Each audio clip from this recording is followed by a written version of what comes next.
ഒരു ബുക്ക് നിങ്ങൾ വാങ്ങിക്കണം.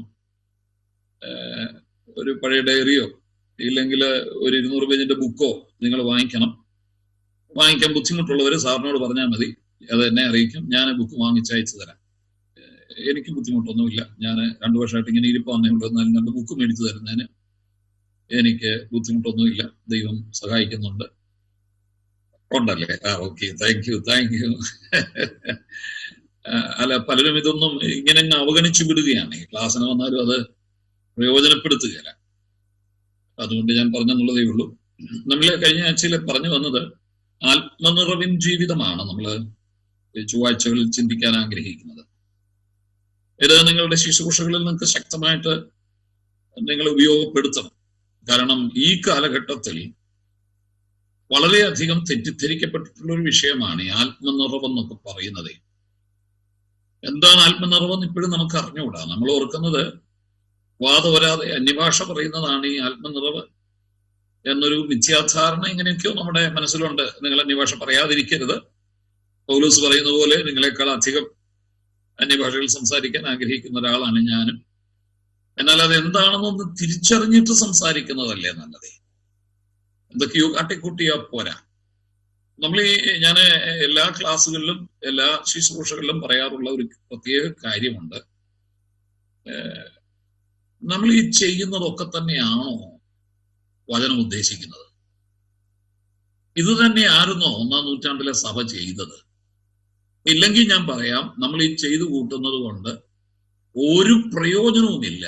അത് നമ്മളെ നിത്യതയിൽ എത്തിക്കുകയും. മനസ്സിലായോ? ഇന്ന് നമ്മൾ കാണുന്ന പലതിന്റെയും പുറകെ നമ്മൾ ഓടരുത്. അങ്ങനെ വന്നു കഴിഞ്ഞാലുള്ള കുഴപ്പമെന്ന് പറഞ്ഞാൽ ദുരുപദേശങ്ങൾക്ക് നമ്മൾ കൂട്ടുനിൽക്കുന്നവരായിരിക്കും. അത് പറഞ്ഞു വരാൻ സമയമുണ്ടെങ്കിലൊക്കെ എടുക്കാം നമുക്കത്. ദുരുപദേശങ്ങൾക്ക് കൂട്ടുനിന്നാൽ എവിടെ ഉപദേശത്തിന്റെ വിപരീതം പ്രസംഗിക്കുന്നുവോ പഠിപ്പിക്കുന്നുവോ ചെയ്യുന്നുവോ അവർ തീർച്ചയായിട്ടും ശിക്ഷാവിധിയിലാകപ്പെടും. വചനം അങ്ങനെ പറയുന്നു. നമ്മളൊന്ന് സ്വയം ഒന്ന് ശോധന. നമ്മൾ ഈ പാടുന്നതും നമ്മൾ ഈ പ്രാർത്ഥിക്കുന്നതും നമ്മൾ ഈ ആരാധിക്കുന്നത് ഇങ്ങനെയൊക്കെ തന്നെയാണോ 1-ാം നൂറ്റാണ്ടിലെ സഭയും ചെയ്തത്? ഇങ്ങനെയൊക്കെ തന്നെ പാടിയും കൊട്ടിയൊക്കെ പോകാനാണോ ദൈവജനം നമ്മളോട് ആവശ്യപ്പെടുന്നത്? നമ്മൾ ജനിച്ചപ്പം തുടങ്ങി ഇങ്ങനെ ഒരു താരിപ്പാ നമ്മൾ കണ്ടുകൊണ്ടിരിക്കും അല്ലേ? ഒരു പാട്ട് പാടുന്നു, 2-ഓ 3-ഓ അടി താളത്തിലൊക്കെ നമ്മൾ പാടും. 3-ാമത്തെ സ്റ്റാൻസ വരുമ്പോഴത്തേക്ക് നമ്മൾ താളം തെറ്റിച്ചേ പറ്റും. ഈ അവതാളത്തിന്റെ പുറത്ത് ഇറങ്ങി വരുന്നത് ആത്മനിറവെന്നൊക്കെയാണ് നമ്മൾ ചിന്തിക്കുന്നത്. താളം തെറ്റുമ്പോഴിറങ്ങി വരുന്ന ആത്മാവേ, അതെന്താ ആത്മാവാന്ന് എനിക്ക് മനസ്സിലാകുന്നില്ല. നമ്മുടെ ദൈവം കലക്കത്തിന്റെ ദൈവമല്ല, ക്രമത്തിന്റെ ദൈവമാണെന്ന് പ്രത്യേകിച്ചും 1 കൊരിന്ത്യർ 14-ാം അധ്യായത്തിൽ കിടപ്പുണ്ട്. അത് ഞാൻ പിന്നത്തെ ഇതിലെടുക്കാം. നമ്മുടെ ദൈവം കലക്കത്തിന്റെ എന്ന് പറഞ്ഞാൽ അവർ God is not the God of confusion. Confusion എന്ന് പറഞ്ഞാൽ കുഴഞ്ഞു മറിഞ്ഞു കിടക്കുന്ന, ഒരു രൂപവും ഭാവവും ഇല്ലാതെ ഉഴപ്പിത്തല്ലിക്കിടക്കുന്നതിന്റെ ദൈവമല്ല ദൈവം. ദൈവം അങ്ങനെ ഒരിക്കലും അങ്ങനെയുള്ളിടത്ത് പ്രവർത്തിക്കുകയില്ല. അവിടെ ആരെങ്കിലും പ്രവർത്തിക്കുന്നെങ്കിൽ അത് ദൈവമല്ല. ദൈവത്തിന്റെ ഒരു പ്രത്യേകത എന്ന് പറഞ്ഞാൽ അടുക്കും ചിട്ടയുമാണ്. അത് പാട്ടുപാടിയാൽ, അത് പ്രാർത്ഥിച്ചാൽ, അത് ദൈവവചനം വായിച്ചാൽ, നാം ദൈവവചനം ശുശ്രൂഷിച്ചാൽ, നമ്മുടെ ആത്മീക ജീവിതത്തിൽ, നമ്മുടെ കുടുംബപരമായ ജീവിതത്തിൽ ഒക്കെ കൃത്യമായ അടുക്കും ചിട്ടയും ഇല്ലെങ്കിൽ ദൈവം അതിൽ പ്രസാദിക്കുക.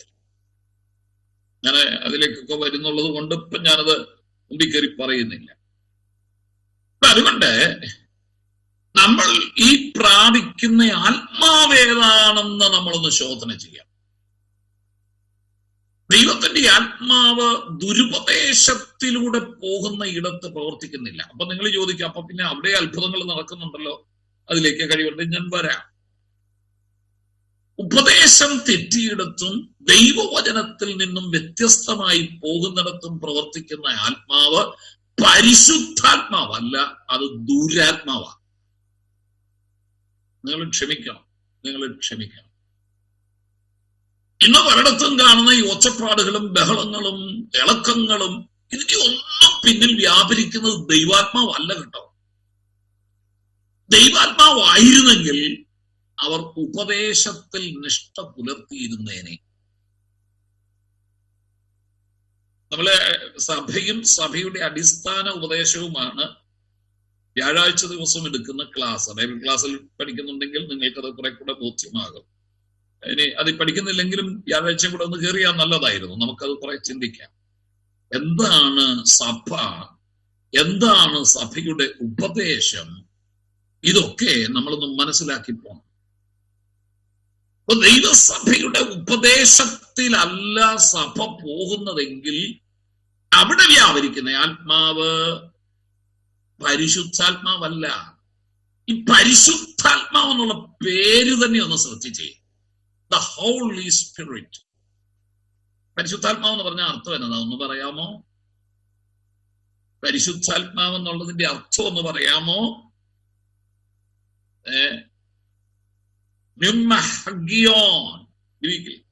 പരിശുദ്ധാത്മാവെന്ന് പറഞ്ഞാൽ നിങ്ങൾ പേടിക്കണ്ട, പരിശുദ്ധിയുടെ ആത്മാവെന്നാണ് ഇതിന്റെ അർത്ഥം.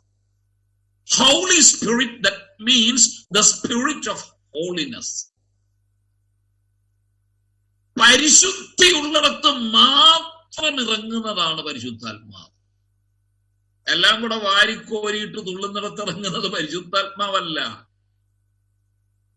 നിങ്ങൾക്കറിയാം, നമ്മുടെ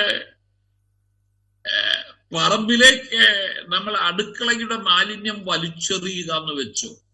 മീൻ വെട്ടിയതിന്റെ, പച്ചക്കറി അരിഞ്ഞതിന്റെ ഒക്കെ മാലിന്യം, മിച്ചം വന്ന ചോറും പിള്ളേര് കഴിച്ചതിന്റെ ബാക്കിയൊക്കെ ഇപ്പം പറ്റുകയല്ല. ഇപ്പൊ അങ്ങനെയൊക്കെ എറിഞ്ഞ സർക്കാർ പിടിച്ചോണ്ട് പോകും. ഈ പണ്ടൊക്കെ നമുക്ക് വസ്തുവും പറമ്പും ഒക്കെ ഏറെ ഉണ്ടായിരുന്നപ്പോ അതെല്ലാം നമ്മൾ പറമ്പിലോട്ടങ്ങ് എറിയും. നമുക്കറിയാം, അപ്പൊ എവിടുന്നെങ്കിലും കുറെ നായ്ക്കളും വരും, കുറെ കാക്കയും വരും.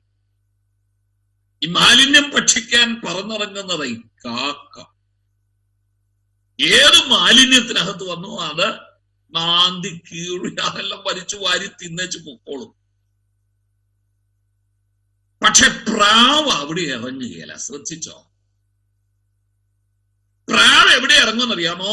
നിങ്ങൾ ശ്രദ്ധിച്ചോ? നമ്മുടെ വീട്ടിൽ പ്രാവിനെ വളർത്തുന്നവരുണ്ടെങ്കിൽ, എല്ലാ വീട്ടിൽ പ്രാവ് വരുന്നുണ്ടെങ്കിൽ, നല്ല അടിച്ചു വൃത്തിയാക്കി ഇട്ടിരിക്കുന്ന മുറ്റത്തേക്ക് ഇത്തിരി അരിമണികൾ വാരിയൊന്ന് വിതറി നോക്കിയേ. കാലിലും ചുണ്ടിലും മണല് പുരളാതെ ശ്രദ്ധയോടെ വന്നിരുന്നത് കൊത്തിപ്പെറുക്കി തിന്നച്ചു പോകും. മാലിന്യത്തിനകത്ത് വലിച്ചെറിഞ്ഞ പ്രാവ് വരികയില്ല. പ്രാവ് കണ്ട മാലിന്യത്തിൽ ഇറങ്ങുകയില്ല. അതുകൊണ്ട് ഈ പരിശുദ്ധാത്മാവിനെ പ്രാവ് എന്നൊക്കെ പ്രതീകാത്മകമായിട്ട് പറഞ്ഞിരിക്കുന്നത്. അങ്ങനെയുള്ള ഇടത്തൊക്കെ ഇറങ്ങുന്നത് കാക്കയാണ്, ദുരാത്മാവാണ്. ശരിയായ ഉപദേശത്തിൽ നിൽക്കുന്നിടത്ത് മാത്രമേ ദൈവത്തിന്റെ ആത്മാവ് ഇറങ്ങൂ. അതുകൊണ്ട് നമ്മളൊന്ന് ശോധന ചെയ്യണം. എന്നിൽ വ്യാപരിക്കുന്നത് പരിശുദ്ധാത്മാവ് തന്നെയാണോ? ഒന്ന് ശോധന ചെയ്തേ. ചോദിക്കോ, നിങ്ങൾക്ക് തന്റെ അടുത്ത് പറയാൻ പറ്റുമോ? കണ്ടതിനെല്ലാം ചെന്ന് തല വെക്കും. ഊരി വീഴ്ത്തിനും ഉന്തി വീഴ്ത്തിനും തള്ളി വീഴ്ത്തിനും. കഴിഞ്ഞ ദിവസം ഞാൻ പറഞ്ഞില്ലേ, അലക്ക ശുശ്രൂഷ, ഫയർ വിങ്സ്. അയ്യോ, ഇപ്പൊ ഫയർ വിങ്സ് അല്ല, ചെയർ വിങ്സാ. കഴിഞ്ഞ ദിവസം നിങ്ങൾ കണ്ട ഒരെണ്ണം, സ്റ്റേജിൽ കസേര ഇട്ടിട്ട് ഓരോരുത്തരെ വിളിക്കുക, കസേരയിൽ ഇരിക്കുക, തെറിച്ചു പോവുക. കണ്ടു കാണും നിങ്ങള്.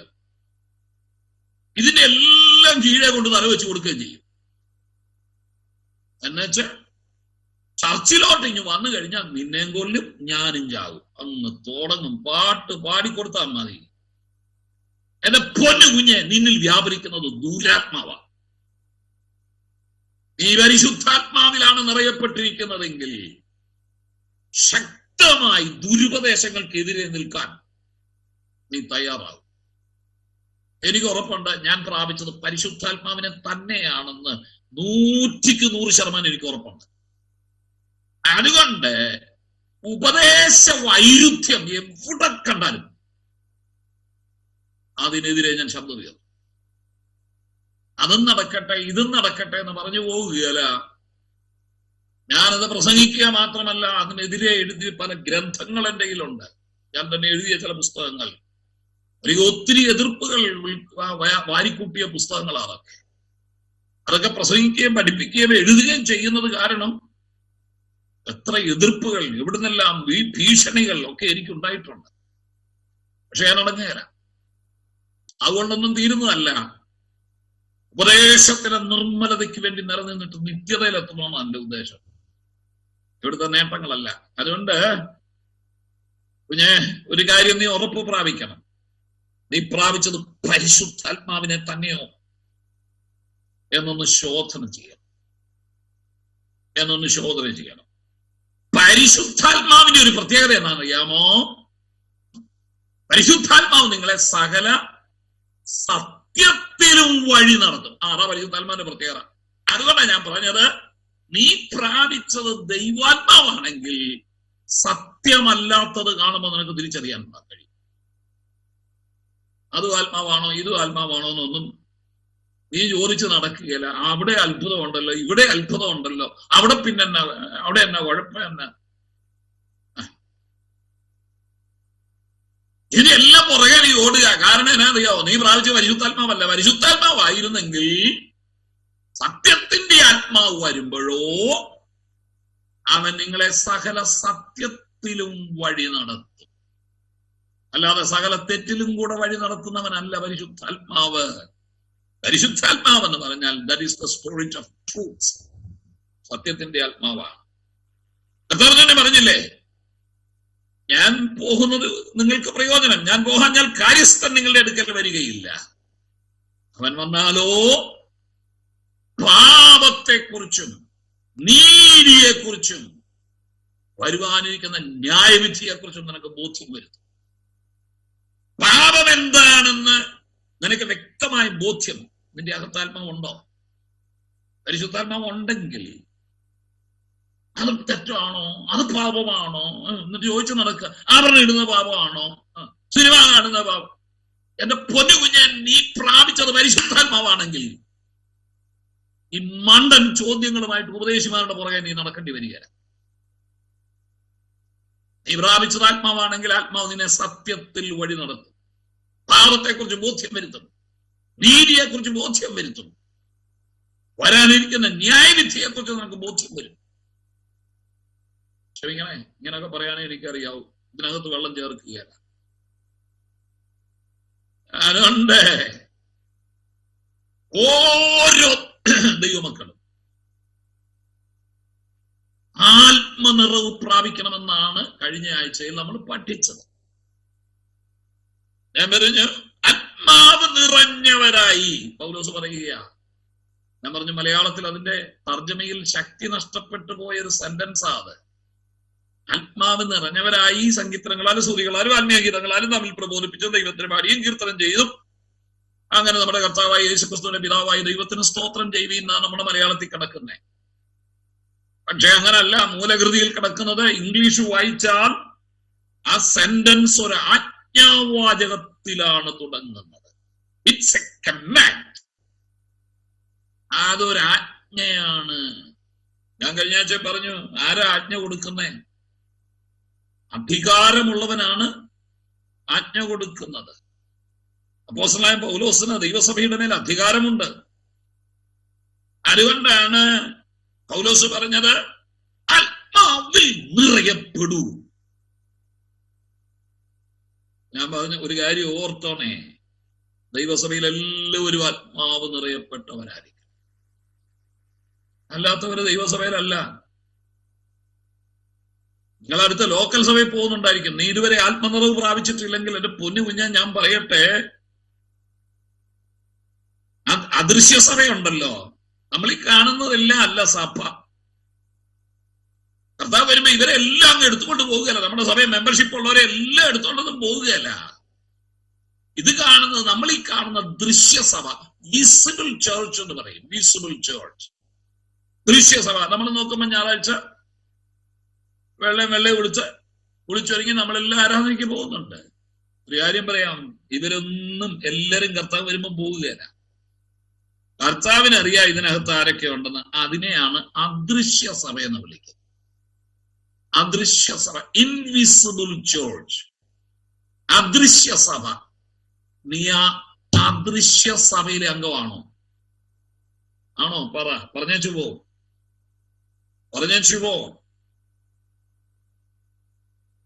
You are in A trial.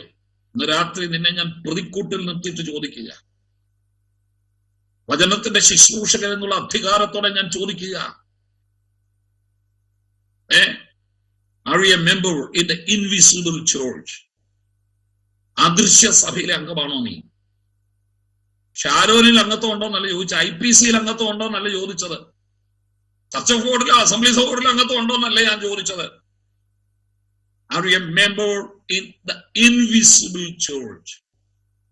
കർത്താവ് വരുമ്പോൾ എടുത്തുകൊള്ളപ്പെടുന്നവരുടെ കൂട്ടത്തിൽ അദൃശ്യ സഭയിൽ നീ അംഗമാണോ? ആണോ? പറഞ്ഞേച്ചു പോ, മറുപടി പറഞ്ഞേച്ചു പോ. ഇല്ലെങ്കിൽ ഇന്ന് രാത്രി അത് ഉറപ്പിച്ചിട്ടേ പിന്മാറാവും. ക്ലാസ് തീരുന്നതിന് മുൻപ് ഞാൻ അദൃശ്യ സഭയിലാന്ന് പറ. അങ്ങനെയാണെങ്കിൽ first of all U should be filled in the spirit. ഒന്നാമത്തെ കാര്യം, നീ ആത്മനിറവ് പ്രാപിച്ചിരിക്കും. അതുകൊണ്ടാണ് നമ്മൾ റോമാലേഖനം 8-ാം അധ്യായത്തിന്റെ 9-ാമത്തെ വാക്യത്തിൽ വായിച്ചു, കഴിഞ്ഞ ആഴ്ച പറഞ്ഞതാണ്, ക്രിസ്തുവിന്റെ ആത്മാവില്ലാത്തവൻ അവനുള്ളവനല്ല. ഞാൻ പറഞ്ഞു ആ വാക്യം അങ്ങനല്ല മൂലഭാഷ കിടക്കുന്നേ. അത് ഈ മലയാളത്തിലെ തർജ്ജമ നമ്മളെ ഇട്ട് കുഴപ്പിക്കുക പിന്നെ. അതുകൊണ്ടാണ് ഞങ്ങളെ പോലുള്ള പോഷന്മാർ ഈ മൂലകൃതി വായിക്കാൻ പോകുന്നത്. എന്റെ പൊന്നെ, അതിന്റെ പരാതി വേറെ.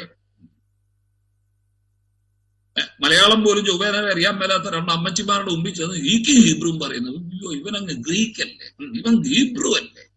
ഞങ്ങൾ കേൾക്കുന്ന വഴി വേറെ. ഈ സത്യം ഞാൻ ചോദിച്ചോട്ടെ, നിങ്ങളെ ഈ ലോകത്തിലുള്ള എല്ലാ മതങ്ങളും ഒന്ന് എഴുതേ. നമ്മുടെ മതമല്ല കേട്ടോ, ക്രിസ്ത്യാനിറ്റി മതമല്ല, അത് ഞാനിപ്പോ പറയുന്നില്ല, അങ്ങേ ക്ലാസ്സിൽ പറയാം. Christianity is not a religion. നമ്മൾ ക്രിസ്ത്യാനിറ്റി എന്നാ പറഞ്ഞേ, ക്രിസ്ത്യാനിത്വം എന്നാ പറഞ്ഞേ, ക്രിസ്തു മതം എന്നല്ല ഞാൻ പറഞ്ഞേ. അങ്ങനെ ഒരു മതം ഇല്ല കേട്ടോ. പോട്ടെ, നിങ്ങൾ ലോകത്തിലുള്ള എല്ലാ മതങ്ങളെ ഒന്ന് എടുത്തു. എല്ലാ മതങ്ങൾ എടുത്താൽ അതിന് വിപരീതം നിൽക്കുന്നതാണ് ക്രിസ്ത്യാനിത്വം, മതമല്ല. എല്ലാ മതങ്ങളും ഒന്ന് എടുത്തേ, എല്ലാ മതങ്ങൾക്കും അവരുടെ മതഗ്രന്ഥമുണ്ട്, ഇല്ലേ? മുസ്ലിങ്ങൾക്ക് ഖുർആനുണ്ട്, ഹിന്ദുക്കൾക്ക് പലതുണ്ട്. അതിൽ പ്രധാനം അവരുടെ ഉപനിഷത്തുക്കളും പ്രത്യേകിച്ച് ഭഗവത്ഗീതയും ഒക്കെയാണ് അവരുടെ എത്തിക്സ് എന്ന് പറയുന്നത്. മറ്റേ എന്ന് പറഞ്ഞാൽ അത് പുരാണവും ഇതിഹാസവും ഒക്കെ ആണല്ലോ. ഒരു മനുഷ്യന്റെ ജീവിതത്തെ നിർണയിക്കുന്നത് ഈ ഉപനിഷത്തുക്കളും ഭഗവത്ഗീതയുമാണ്. എന്നാ ഭാഷയിലാണ് അത് എഴുതിയത്? ഭഗവത്ഗീതയും ഉപനിഷത്തുക്കളും ഒക്കെ ഏത് ഭാഷയിൽ എഴുതിയെന്നറിയാവോ? സംസ്കൃതം. അതുകൊണ്ടല്ലേ സംസ്കൃതത്തെ ദേവഭാഷ എന്ന് അവർ വിളിക്കുന്നേ. ഹിന്ദുക്കൾ ദേവഭാഷയാ, ദൈവത്തിന്റെ ഭാഷയാന്നാ പറയുന്നത്. ഈ സംസ്കൃതം നന്നായി പഠിക്കാത്തൊരു വ്യക്തിക്ക് ഹൈന്ദവ മതത്തിൽ ഒരാചാര്യനായിരിക്കാൻ പറ്റിയ, എനിക്ക് മലയാളം മാത്രമേ അറിയാവൂന്ന് പറഞ്ഞാൽ എന്റെ പൊന്നും ഞാൻ ഈ വീട്ടിൽ ഇരുന്നോളാൻ പറയും. പിന്നെ ഉപനിഷത്തുക്കൾ വിവരിക്കുന്നിടത്തും ഭഗവത്ഗീത വ്യാഖ്യാനിക്കുന്നിടത്തും ഒക്കെ ആരും മതി. സംസ്കൃതം പഠിച്ചവനാ. അത് സംസ്കൃതത്തിൽ അങ്ങോട്ട് നിങ്ങൾ കേട്ടിട്ടുണ്ടായിരിക്കാം. ഭഗവത്ഗീതയുടെ ക്ലാസ്സുകളൊക്കെ ഞാൻ ശ്രദ്ധിക്കാറുണ്ട്. അതുകൊണ്ടാണ് എനിക്കിഷ്ടമുള്ള ചില അവരുടെ ഉപദേഷ്ടാക്കന്മാരുണ്ട്. നിങ്ങൾ വീഡിയോ എടുത്ത് നോക്കിയാൽ അതിനകത്ത് കിട്ടാനുള്ളതേ ഉള്ളൂ. ഞാൻ ഇടയ്ക്കൊക്കെ കാണുമായിരുന്നു പലതും. നമുക്ക് അതിൽ നിന്നൊക്കെ ചില കാര്യങ്ങളെ മനസ്സിലാക്കാനുള്ളത് കൊണ്ടാണ് അതിനൊക്കെ സമയം മെനക്കെടുത്തുന്നത്. ഈ ഭഗവത്ഗീത ക്ലാസ്സുകൾ എടുക്കുന്ന സന്യാസിമാരെ ഒക്കെ ഒന്ന് ശ്രദ്ധിച്ചേ. ഒന്ന്, അവർ സന്യാസിമാരായിരിക്കും. 2, അവർ സംസ്കൃത വിശാരദന്മാരായിരിക്കും. സംസ്കൃതം വായിച്ചിട്ടാ ഇങ്ങോട്ട് വ്യാഖ്യാനിക്കുന്ന, അല്ലാതെ മലയാളത്തിലല്ല അവരുടെ ഉപനിഷത്തുക്കൾ എഴുതി വെച്ചിരിക്കുന്നത്. ഓരോ മതത്തെയും നിങ്ങൾ എടുത്തു. നിങ്ങൾ മുസ്ലിങ്ങളെ ശ്രദ്ധിച്ചിട്ടില്ലേ? മുസ്ലിങ്ങളെ ശ്രദ്ധിച്ചിട്ടില്ലേ? ഖുർആൻ ഏത് ഭാഷയിലാണ് എഴുതിയത്? ഖുർആൻ ഏത് ഭാഷയിലാണ് എഴുതിയിരിക്കുന്നത്? അറബി. നമുക്കെല്ലാം അറിയാം അല്ലേ? അറബി അറിയാൻ വരാത്ത ഒരെണ്ണം ഉണ്ടോ മുസ്ലിങ്ങളുടെ ഇടയിൽ? 3 വയസ്സാകുമ്പോൾ കുഞ്ഞുങ്ങളെ കൊണ്ട് അവർ മദ്രസയിൽ വിടും. അവിടെ അറബി പഠിപ്പിക്കും, ഖുർആൻ ഓതാൻ പഠിപ്പിക്കും അല്ലേ? അവരുടെ ദാവാപ്രഭാഷകർ, നമ്മുടെ ദാവാപ്രഭാഷകർ, നമ്മുടെ സുവിശേഷ പ്രസംഗർ എന്നുള്ളതിന് അവര് ദാവാപ്രഭാഷകർ എന്നാ പറയുന്നത്. നിങ്ങൾ കേട്ടിട്ടുണ്ടായിരിക്കും ഈ മുസ്ലിങ്ങളുടെ കൺവെൻഷനൊക്കെ ഇങ്ങനെ നീട്ടി ഇങ്ങനെ രസകരമായിട്ട് സംസാരിക്കുന്നവരെ കേട്ടിട്ടുണ്ടോ? അത് അവരുടെ ദാവാപ്രഭാഷകരാ. അവരെല്ലാം മണിമണി പോലെ അറബി അറിയാവുന്നവരാണ്. അവരെ അറബിയിൽ അങ്ങോട്ട് ചൊല്ലിയിട്ട് ഓതിയിട്ട്, അതിനെ ഈ ഓത്തെന്ന് പറയുന്നത്, അവരെ അറബിയിൽ ഓതിയിട്ടാണ് അതിന്റെ മലയാളം പറഞ്ഞത്. അതിന് മലയാളത്തിൽ ഇല്ലേ? മലയാളം തർജ്ജമയുണ്ട്. എന്റെ കയ്യിലുണ്ടല്ലോ മലയാളം തർജ്ജമ. ഖുർആനുണ്ട്, അധ്യാത്മ രാമായണം എന്റെ കയ്യിലുണ്ട്. ഞാനിതെല്ലാം മേടിച്ചു. പക്ഷേ ഒന്നും സംസ്കൃതത്തിലും അറബിയിലും ഒന്നും ഉള്ളതല്ല. ഞാനതിന്റെ മലയാളം തർജ്ജമയാണ്. കാരണം എനിക്കത് അറിയത്തില്ല. എനിക്ക് അറബി അറിയത്തില്ലല്ലോ, എനിക്ക് സംസ്കൃതം അറിയത്തില്ലല്ലോ. അപ്പൊ ഞാനതൊക്കെ മലയാളത്തിലുള്ളത് മേടിച്ചു വെച്ചിട്ടുണ്ട്. നമ്മളെപ്പോലുള്ള ഇതൊക്കെ ഒന്ന് നോക്കാൻ, സുവിശേഷം പറയുമ്പോ ഇതൊക്കെ ചിലതൊക്കെ നോക്കേണ്ടി വരും. അതിനുവേണ്ടി മേടിച്ചു വെച്ചിരിക്കുന്ന റെഫറൻസ്. അല്ലാതെ അത് മുഴുവൻ ഇരുന്നുകൊണ്ട് ഡെയിലി വായിക്കുന്നവനല്ല ഞാൻ. അതുകൂടി എന്റെ പുസ്തകക്കൂട്ടങ്ങളിൽ അതുണ്ട്. പക്ഷേ അവരുടെ ഒരു പ്രഭാഷകനാകണമെങ്കിൽ, പഠിപ്പിക്കുന്ന ഒരു അധ്യാപകനാകണമെങ്കിൽ എന്ത് ചെയ്യണം? അറബി പഠിക്കണം. ഓരോ മതവും നിങ്ങൾ എടുത്തു, എല്ലാ മതവും അങ്ങനെ, എല്ലാ മതവും അങ്ങനെയാ. മൂലകൃതി അവരുടെ ഗ്രന്ഥങ്ങൾ, അവരുടെ ആത്മീയ ഗ്രന്ഥങ്ങൾ ഏത് ഭാഷയിലാണോ എഴുതിയിരിക്കുന്നത് ആ ഭാഷ പഠിച്ചിട്ട് അത് ചൊല്ലുന്നവരാണ് അവരുടെ അധ്യാപകര്. ഇതിനാണ് ഈ പെന്തിക്കോസുകാർ മാത്രം ഇങ്ങനെ. നമ്മൾ ഗ്രീക്കും ഹീബ്രുവും പറഞ്ഞു പോയാൽ അയ്യോ, പിന്നെ അവൻ നരകത്തിൽ പോകുന്നും കണ്ടായിരിക്കുന്നത്. അവനെ പരിഹസിച്ച് അവന്റെ തല തല്ലി കീറും. ഈ മലയാളത്തിൽ ഇത് വായിച്ചിട്ട് അർത്ഥം പറയാൻ പോയാൽ അബദ്ധത്തിൽ ചാടും. അതുകൊണ്ടാ ഈ പറഞ്ഞേ. മനസ്സിലായോ? ഒറിജിനൽ എബ്രായ ഭാഷയും ഗ്രീക്ക് ഭാഷയും പഠിച്ചിട്ട് വേദപുസ്തകം പഠിപ്പിക്കുന്നവരുടെ കാര്യമായി പറഞ്ഞേ, കേട്ടിരിക്കുന്നവരുടെ കാര്യമല്ല. ഇനി നിങ്ങൾ ഗ്രീക്ക് ഹീബ്രുവും പഠിച്ചില്ലേലും പോട്ടെ, പഠിപ്പിക്കുന്ന അധ്യാപകർ, ദൈവദാസന്മാർ നിർബന്ധമായിട്ടും ഇത് പഠിക്കണം. ഇത് പഠിച്ചിട്ട് വേണം വേദപുസ്തകം വ്യാഖ്യാനിക്കാൻ. ഞാനീ പറഞ്ഞു വന്ന ഇതാണ് കേട്ടോ, നമ്മുടെ ഈ മൂലകൃതിയിൽ എന്ത് പറയുന്നു എന്നുള്ളതാണ് നമ്മുടെ വിഷയം. അല്ലാതെ മലയാളത്തിൽ എങ്ങനെ തർജ്ജമ ചെയ്ത് വെച്ചെന്നുള്ളതാണ്. നമ്മൾ ഇതങ്ങ് മുറുക്ക പിടിച്ചേക്കാണല്ലോ ഈ വേദപുസ്തകം. ഇന്നാളെ ഒരാൾ എന്നോട് പറഞ്ഞു, ഏത് സംഗീതത്തില, നീതിമാൻ എന്നേക്കും ഓർമ്മയിൽ ഇരിക്കുമെന്ന് എഴുതി വെച്ചിരിക്കുന്നു. കുത്തിട്ടിട്ടില്ല അവിടെ. ഓർമ്മ എന്നുള്ളതിന് നിങ്ങൾ വായിച്ചിട്ടുണ്ടോ സങ്കീർത്തനത്തിൽ? ഈ സത്യവേദ പുസ്തകത്തിനകത്തെ കുത്തിട്ടില്ല. അപ്പൊ ഞാൻ പറഞ്ഞു അത് തിരുത്തി വായിക്കണം. അപ്പൊ പറഞ്ഞു വേദപുസ്തകത്തിൽ വള്ളിയെങ്കിലും പുള്ളിയെങ്കിലും മാറിപ്പോവുകയില്ല. പുള്ളി നിർബന്ധം പിടിച്ചിരിക്കുക. അത് കാരണം പുള്ളിയുടെ നീതിമാൻ ഇപ്പോഴും ഓമയിലായിരിക്കുന്നത്. ഓർമ്മയിലുള്ളതിന്റെ പഴയ അക്ഷരത്തിന്റെ ഇർമ ഒക്കെ ഉപയോഗിക്കുന്ന മുകളിലൊരു കുത്തിടുക പതിവ്, അതില്ലാതെ പോയി. അതുകൊണ്ട് പുള്ളി ഇപ്പോഴും പറഞ്ഞ നീതിമാൻ എന്നേക്കും ഓമ. ഞങ്ങളുടെ നാട്ടിൽ ഓമ എന്ന് പറഞ്ഞ ഓമയില്ലേ, നിങ്ങൾക്കറിയാവോ? ഓമ ആ ഓമയിലിരിക്കുക പുള്ളിയുടെ നീതിമാൻ. എന്നെ പറഞ്ഞ തെറ്റില്ലെന്ന് പറഞ്ഞ് ഇതിനകത്തല്ല. വള്ളിയെങ്കിലും പുള്ളിയെങ്കിലും മാറിപ്പോവുകയാലെന്ന് പറഞ്ഞത് ഇംഗ്ലീഷിലോ മലയാളത്തിലോ അല്ല. ഇതിൽ തെറ്റുണ്ടെങ്കിൽ തിരുത്തണം, തിരുത്തി വായിക്കണം. മാറുകലാത്തത് മൂലകൃതിയിലാണ്. എബ്രായ ഭാഷയിൽ എഴുതി വെച്ചിരിക്കുന്ന ബൈബിളിലോ ഗ്രീക്ക് ഭാഷയിൽ എഴുതി വെച്ചിരിക്കുന്ന പുതിയ നിയമത്തിലോ ഒരു വള്ളിയോ ഒരു പുള്ളിയോ നമുക്ക് മാറ്റാൻ പറ്റില്ല. അത്ര പെർഫെക്ഷൻ അത് പോട്ടെ. നമുക്ക് വേറൊരു അവസരത്തിൽ എനിക്ക് ബിബ്ലിയോളജി എന്ന് പറഞ്ഞാൽ വേദപുസ്തക ശാസ്ത്രം എന്നും പറഞ്ഞൊരെണ്ണമുണ്ട്. അതെപ്പോഴും പഠിപ്പിക്കാൻ പറ്റുകയാണെങ്കിൽ അത് പഠിപ്പിക്കാം. അതൊന്ന് പഠിക്കേണ്ടതാണ്, വേദപുസ്തക ശാസ്ത്രം. അപ്പൊ നമുക്ക് അതിനെ കുറിച്ചൊക്കെ കൂടുതൽ പഠിക്കാം. അതുകൊണ്ടൊരു കാര്യം ഞാൻ പറയാം, ഈ വാക്യം എങ്ങനെയാണെന്നറിയാവോ മൂലകൃതി കിടക്കുന്നത്? ക്രിസ്തുവിന്റെ ആത്മാവില്ലാത്തവൻ, കഴിഞ്ഞ പറഞ്ഞു നോക്കുന്നുണ്ടോ, അവനുള്ളവനല്ലെന്നല്ല, അവന്റെ ആരുമല്ല.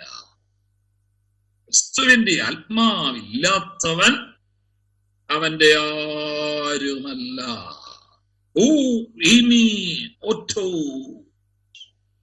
അവന്റെ ആരും അല്ല. എഴുതിയിരിക്കുന്ന അവന്റെ ആരുമല്ല. ഞാൻ പറഞ്ഞു, അതുകൊണ്ട് ഒരു കാര്യം ഓർത്തോണം കേട്ടോ, നീ യേശുവിന്റെ വല്ലവരും ആകാൻ ആഗ്രഹിക്കുന്നെങ്കിൽ, നീ യഥാർത്ഥത്തിൽ ഒരു യേശുവിന്റെ പൈതലാണെങ്കിൽ ആത്മനിറവ് പ്രാപിച്ചു. ഇപ്പൊ അതൊരു ഓപ്ഷനാണ്. വേണമെങ്കിൽ, ഇഷ്ടമുണ്ടെങ്കിൽ. ആദിമകാലത്ത് പെന്തിക്കോസ്ത് സഭയിൽ അങ്ങനെ ആയിരുന്നില്ല. ഞങ്ങളൊക്കെ വളർന്ന പെന്തിക്കോസ്ത് സഭകളിൽ ആത്മനിറവ് പ്രാപിക്കാത്തവരാരുമില്ല. അനുഭവങ്ങളൊന്നും പറയുന്നില്ല. 2ാം ക്ലാസ്സിൽ പഠിച്ചപ്പോഴാണ് അന്യഭാഷ അടയാളത്തോടെ ദർശനങ്ങളും കാഴ്ചപ്പാടുകളും വെളിപ്പാടുകളോടും കൂടി ആത്മനിറവ് പ്രാപിച്ചത്. 2ാം ക്ലാസ്സിൽ പഠിക്കാന്ന് ഞാൻ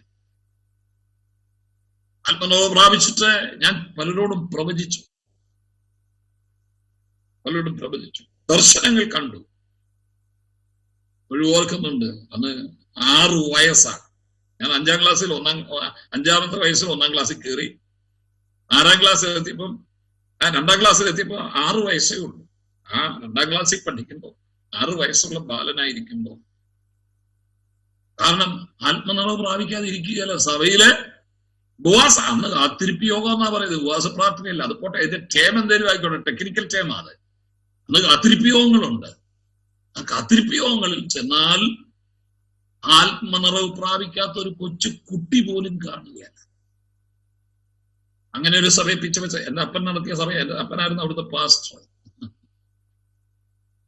ഞങ്ങളുടെ സഭയിൽ എല്ലാവരും, കുഞ്ഞുങ്ങളടക്കം പ്രായമുള്ള സകലരും അന്യഭാഷ അടയാളത്തോടെ ആത്മനിറവ് പ്രാപിച്ചവരായി അക്കാലത്ത്. അല്ലാത്തവരാരെങ്കിലും ദൈവസഭയിൽ വന്നാലുണ്ടല്ലോ, അവന് നാണംകേടായി ഇതിനകത്തിരിക്കാൻ. എഴുന്നേറ്റ് പറയും, അതിർപ്യോഗത്തിൽ എഴുന്നേറ്റ് പറയും, കണ്ണുനീര് വാരി എറിഞ്ഞ് പറയും, എന്റെ ദൈവമക്കളെ ഇതുവരെ എനിക്ക് അന്യഭാഷ കിട്ടിയിട്ടില്ല, നിങ്ങളെല്ലാവരും പ്രാർത്ഥിക്കണേ, എന്റെ കുറവ് എന്താന്ന് എനിക്കറിയത്തില്ല. ഏറ്റു പറയും, ക്രമീകരിക്കും, ക്ഷമ പറയും, നിങ്ങൾ പ്രാർത്ഥിക്കണമെന്ന് പറയും. ദിവസങ്ങൾ വേർതിരിച്ചിരുന്ന് പ്രാർത്ഥിക്കും. അങ്ങനെ ഒരു കാലം പെന്തിക്കോസ്ത് സഭകൾക്കുണ്ടായിരുന്നു. എന്നാൽ പെന്തിക്കോസ്ത് സഭകളുടെ ഭാഷന്മാര് അതിന് നിർബന്ധിക്കുന്നില്ല. സഭയിൽ വരുന്ന എല്ലാവരും അന്യഭാഷ അടയാളത്തോടെ ആത്മനിറവ് പ്രാപിക്കണമെന്ന് ആരും നിർബന്ധിക്കുന്നില്ല. അതുകൊണ്ട് ഇന്നത്തെ പെന്തിക്കോസ്ത് സഭകളിൽ ബ്രദറുകാരുടെ എണ്ണം വർദ്ധിച്ചുപോയി. 3/4 പങ്കും ബ്രദറുകാരാ. അന്യഭാഷയില്ല, ആത്മനിറവില്ല. ഈ ആത്മനിറവ് എന്തിനാന്ന് കഴിഞ്ഞ ആഴ്ചയിൽ നമ്മൾ വായിച്ചത്. റോമർ 8:9 നമ്മൾ വായിച്ചത്. 8:14 നമ്മൾ വായിച്ചായിരുന്നു. അതൊന്ന് തൊട്ടേച്ചങ്ങ് പോവാം. 8:14, റോമർ 8:14.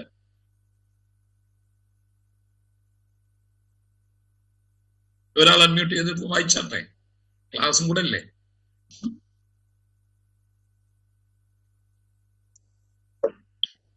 ദൈവാത്മാവ് നടത്തുന്നവർ ഏവരും ദൈവത്തിന്റെ മക്കളാകുന്നു. അപ്പൊ ദൈവത്തിന്റെ മക്കൾ ആരാ? ദൈവാത്മാവ് നടത്തുന്നവരാ. അതിനെ ആത്മനിറവ് പ്രാപിക്കണമെന്ന് പറഞ്ഞത്. You should be guided by the spirit of God. Then only you are called the child of God. നീ ഒരു ദൈവ പൈതലാണെന്ന് വിളിക്കപ്പെടണമെങ്കിൽ നീ ദൈവാത്മാവിനാൽ നടത്തപ്പെടണം. അതിനാണ് ആത്മനിറവ് പ്രാപിക്കാൻ പറഞ്ഞത്. ആത്മനിറവിന്റെ അതിലേക്ക് വരുന്നുണ്ട്. പിന്നത്തേത് ആത്മനിറവ് പ്രാപിച്ചാലുള്ള ഗുണം എന്താണെന്നറിയാമോ? യു ആർ ലെഡ് ബൈ, നടത്തുക. ആഗോ എന്ന് പറഞ്ഞൊരു പദമാണ്. To lead or take with one, to lead by laying hold of. ഒരാളിത് ഇങ്ങനെ പിടിച്ചോണ്ട് പോകുക എന്നർത്ഥം. നമ്മൾ ഈ പ്രായമുള്ളവരെ അല്ലെങ്കിൽ കുഞ്ഞുങ്ങളെ ഒക്കെ ഉണ്ടല്ലോ, കൈ പിടിച്ചിങ്ങനെ കൊണ്ടുപോവുകയല്ലേ, കൈ പിടിച്ചോണ്ട് ഇങ്ങനെ നടത്തുകയല്ലേ, അതിനെയാണ് നടത്തുക, ആഗോ എന്ന പദം ഉദ്ദേശിക്കുന്നത്. ആ പദം എവിടെ? ദൈവാത്മാവ് നടത്തുക എന്ന് പറഞ്ഞ ആഗോ. ആഗോ എന്ന് പറഞ്ഞ to lead by laying hold of, ഒരാളെ പിടിച്ചോണ്ട് നടത്തുക എന്ന അർത്ഥം. ആരെയാ നമ്മൾ ഈ പിടിച്ചോണ്ട് നടത്തുന്നത്? ആരെയാ പിടിച്ചോണ്ട് നടത്തുന്നത്? ആരെയാ? തന്നെ നടക്കാൻ മേലാത്തവരെ അല്ല അറിയാ. എനിക്കിപ്പോ തന്നെ നടക്കാൻ മേല. എന്നെ എന്റെ വൈഫാ പിടിച്ചോണ്ട് നടത്തുന്നത്. നിങ്ങളെ ആരെങ്കിലും വന്ന് പിടിച്ചോണ്ട് നടത്തണം? തന്നെ നടക്കാൻ മേലാത്തവരെ അല്ലേ പിടിച്ചോണ്ട് അതേന്നേ. എന്റെ വാത്സല്യ ദൈവമക്കളെ, നിങ്ങൾ യഥാർത്ഥ ഒരു ദൈവവൈതലാണെങ്കിലുണ്ടല്ലോ, ഈ ലോക ജീവിതത്തിൽ സ്വന്തം കഴിവ് കൊണ്ട് ജീവിക്കാമെന്ന് നിങ്ങൾ വിചാരിക്കരുത്. ദൈവാത്മാവിന്റെ സഹായമില്ലാതെ നമ്മൾ ഒരിടത്തും എത്തിപ്പെടുകയില്ല. ഓരോ ചുവടുവയ്പ്പിലും ആത്മാവ് നമ്മളെ നടത്തിക്കൊണ്ട് പോകണം. അങ്ങനെയുള്ളവരെ വിളിക്കുന്ന പേരാണ് ദൈവമക്കൾ. ദൈവമക്കൾ മക്കളെ, ദൈവാത്മാവ് നടത്തുന്നെങ്കിൽ മാത്രമേ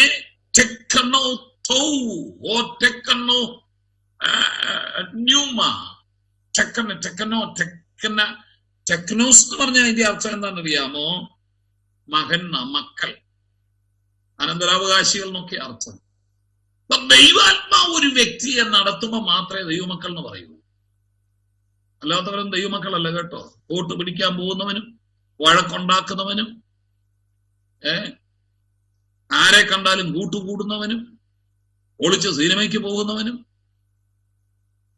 മനസ്സിലായോ, വ്യഭിചാരം ചെയ്യുന്നവനും കള്ളു കുടിക്കുന്നവനും, അവരൊന്നും ദൈവമക്കളുടെ കൂട്ടത്തിൽ വരികയല്ല. കാരണം അവരെ ആത്മാവല്ല നടത്തുന്നത്. ആത്മാവാ നടത്തുന്നെങ്കിൽ അവൻ ഷാപ്പിൽ പോവുകയില്ല. ആത്മാവാ നടത്തുന്നെങ്കിൽ അവൻ തിയേറ്ററിൽ പോവുകയില്ല. ഞാന് ICPF-ന്റെ ഒരു സ്റ്റാഫല്ല, അവരുടെ ശമ്പളമൊന്നും പറ്റിയിട്ടില്ല, അവരുടെ റിസോഴ്സ് പേഴ്സണിൽ ഒരാളായിരുന്നു. വർഷങ്ങൾക്ക് മുമ്പ് ഇതിന്റെ ആദ്യ തുടക്ക കാലങ്ങളിലൊക്കെ കോളേജുകളിലൊക്കെ ക്ലാസ് എടുക്കുക, അവരുടെ സെമിനാറുകൾക്ക് ക്ലാസ് എടുക്കുക, അങ്ങനെ ക്ലാസ് എടുക്കുന്ന ഒരാളായിരുന്നു. നമ്മളിവിടെ ക്ലാസ് എടുക്കാൻ ചെന്നാൽ കുട്ടികളെ സംശയങ്ങൾ ചോദിക്കും. അപ്പൊ അവിടെ ഈ സംശയങ്ങൾ ചിലർക്ക് എഴുന്നേറ്റ് നിന്ന് ചോദിക്കാൻ ബുദ്ധിമുട്ടാണെന്ന് അറിയാവുന്നതുകൊണ്ട് ഇതിന്റെ സംഘാടകരെ ചോദ്യങ്ങൾ എഴുതി നമ്മളൊരു ക്ലാസ് കഴിയുമ്പോഴത്തേക്ക് ക്വസ്റ്റ്യൻ പേപ്പർ എഴുതി നമ്മുടെ കൈക്കൊണ്ട് തരും. അപ്പൊ നമ്മളത് നോക്കിയിട്ട് യുക്തമായ മറുപടി, എല്ലാത്തിനും ചിലപ്പം പറയാൻ പറ്റില്ല, സെലക്ട് ചെയ്ത് കുറെ എണ്ണത്തിനെടുത്ത് മറുപടി പറയും. നല്ലൊരു പങ്ക് പിള്ളേരും ചോദിക്കുന്ന ചോദ്യം എന്താണെന്നറിയാമോ? സിനിമ കാണുന്നത് പാപമാണോ? സിനിമ കാണുന്ന പാപം.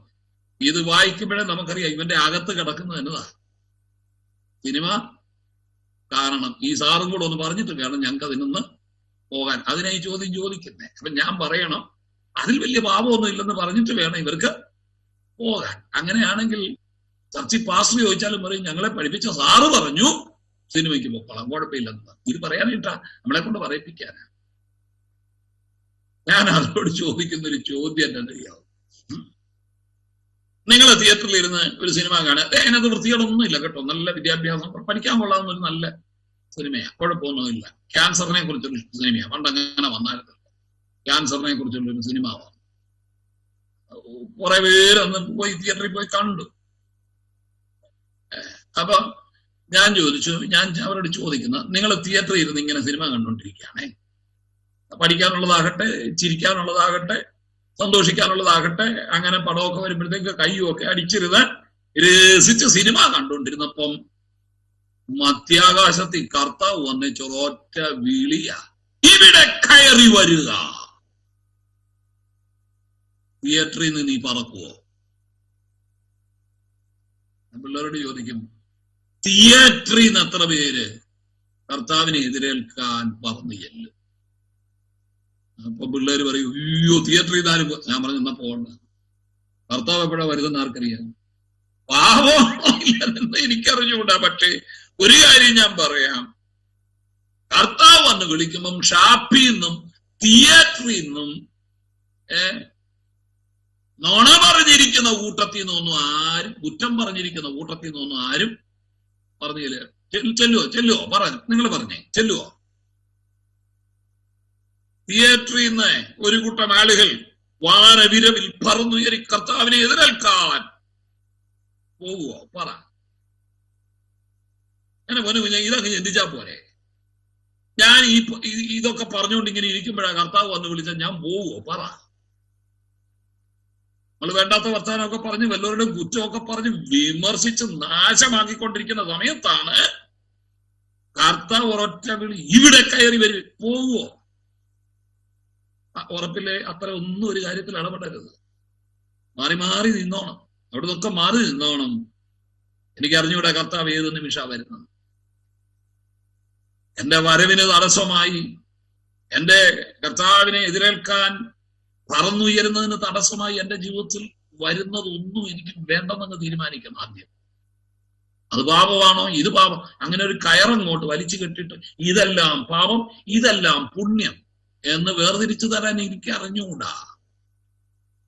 ഒരു കാര്യം ഞാൻ പറയാം, നീ ചെയ്ത് വരുന്നത് പോലെ ചെയ്തുകൊണ്ടിരിക്കുമ്പോഴാണ്, നീ പറഞ്ഞു വന്നതുപോലെ പറഞ്ഞുകൊണ്ടിരിക്കുമ്പോഴാണ്, നീ കണ്ടു വന്നതുപോലെ കണ്ടുകൊണ്ടിരിക്കുമ്പോഴാണ് കർത്താവ് വരുന്നെങ്കിൽ നീ പറഞ്ഞു വരുവോ? നീ സീരിയൽ കണ്ടുകൊണ്ടിരിക്കുമ്പോഴേ, ഒത്തിരി ഉണ്ടല്ലോ ഭാര്യ, നിനക്കില്ലേ ഒത്തിരി എണ്ണം? എല്ലാ സ്ത്രീകളുടെ പേരും ഒക്കെ ആണല്ലോ അല്ലേ? അങ്ങനെ എന്താ പൊന്നെ, ഒരു ദിവസം സീരിയലിന്റെ സമയം, പിറ്റേ ദിവസം ആ സമയമാകുമ്പോ, നിങ്ങൾ ആരോടും പറയാതിരിക്കാമെങ്കിൽ ഞാനൊരു കാര്യം പറയാം. എനിക്കൊരു പാസ്റ്ററെ അറിയായിരുന്നേ. പണ്ട് കൊച്ചുണ്ണി എന്നും പറഞ്ഞൊരു ഒരു ഒരു ഒരു ഒരു സീരിയൽ നടന്നുകൊണ്ടിരുന്നു. ആ പാസ്റ്ററുടെ ഭാര്യ എന്നോട് പറഞ്ഞു, എന്റെ പൊന്നു സാറേ, ഞങ്ങളുടെ അച്ഛൻ എവിടെ യോത്തിന് പോയാലും കൊച്ചുണ്ണിക്ക് മുമ്പേ വീട്ടിൽ വരുന്നു, ഓട്ടോ വിളിച്ചാണേലും വീട്ടിൽ വരുന്നു. യോഗത്തിന് പോകുന്നതിന് അത്ര നിഷ്കർഷയൊന്നുമില്ല, എപ്പോഴേലും ചെന്നെങ്കിലായി ചെന്നില്ലേലായി. പക്ഷെ കൊച്ചുണ്ണിക്ക് തുടങ്ങുന്നതിന് മുൻപേ വീട്ടിൽ ഹാജരാ. എവിടെ പോയാലും, പരസ്യമാണേലും കൊള്ളാം, മാസയോഗത്തിന് പോയാലും കൊള്ളാം, കൺവെൻഷൻ ആണേലും കൊള്ളാം, ടൈം നോക്കി അതിനു മുമ്പ് വീട്ടിൽ വരില്ല. അപ്പോട്ടെ, ഓരോരുത്തരുടെ കലാപരമായ താല്പര്യമൊക്കെ. ഞാൻ എന്നാലും ഒന്ന് ചോദിക്കട്ടെ, ഇത് കണ്ടുകൊണ്ടിരിക്കുമ്പോഴാണ് കർത്താവ് വരുന്നെങ്കിൽ പോവോ? നിങ്ങൾക്ക് ഉറപ്പുണ്ടോ? നിങ്ങൾ ഈ കാണുന്നത് സീരിയൽ കണ്ടുകൊണ്ടിരിക്കുമ്പോഴാണ് കർത്താവ് വരുന്നെങ്കിൽ പോവോ? ഇല്ല, കാണണ്ടെന്നേ വേണ്ട, നമുക്ക് അങ്ങോട്ട് പോകുന്നതല്ലേ വിഷയം. നോക്കിയേ, അത് ആത്മാവ് നമ്മളെ നടത്തുന്നത്, ഇതാ ബോധ്യം തരുന്നത്. എന്നെ ഇതൊക്കെയാ ഭരിക്കുന്നത്. അതുകൊണ്ടാണ് ഈ പലതിൽ നിന്നും മാറി നിൽക്കുന്നത്.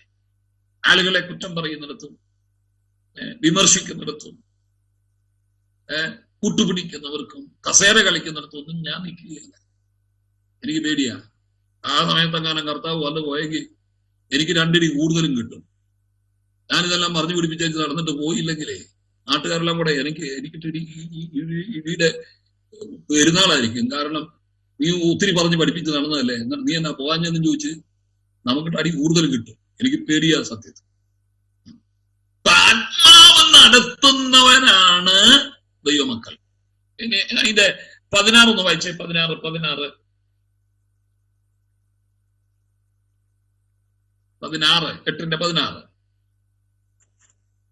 നാം ദൈവത്തിന്റെ മക്കളെന്ന് ആത്മാവ് താനും നമ്മുടെ ആത്മാവോടുകൂടെ സാക്ഷ്യം പറയുന്നു. കേട്ടോ, ഈ പരിശുദ്ധാത്മാവാണ് നമ്മുടെ ഉള്ളിലിരുന്ന് നമ്മുടെ ആത്മാവിനോട് സാക്ഷ്യം പറയുകയാണ്. ആരാ? എന്നതാ പറയുന്നേ?